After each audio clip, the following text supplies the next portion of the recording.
Polycystic kidney disease அப்படின்னு சொல்லுவோம். இதில் வந்து ஆட்டோசோமல் கண்டிஷன் இருக்கும், ஏடி பிசிகேடி அப்படின்னு சொல்லுவாங்க. இந்த பாலிசிஸ்டிக் கிட்னி டிசீஸ் இருந்ததுன்னா அது வந்து நமக்கு பேரண்ட்ஸ்க்கு இருந்தாலும் அடுத்தடுத்த கண்டிஷன்லேயும் நமக்கு வருது.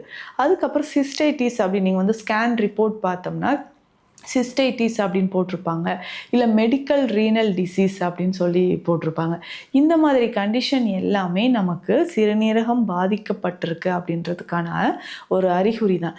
இதை தாண்டி ஃபிசிக்கலாக நம்ம உடலில் என்னென்ன மாதிரியான சிம்டம்ஸ் நமக்கு தெரியும், இது ரொம்ப கவனமாக இருக்கணும். முதல்ல வந்து தூக்கம் சரியாக இல்லாமல் இருக்கும், இரவு நேரத்தில் அடிக்கடி யூரின் போகிற மாதிரி இருக்கும், ஃப்ரீக்வெண்ட் யூரினேஷன், நைட் டைமில் அடிக்கடி ஃப்ரீக்வெண்ட்டாக யூரினேஷன் வந்து நிறைய பேருக்கு இருக்கும்.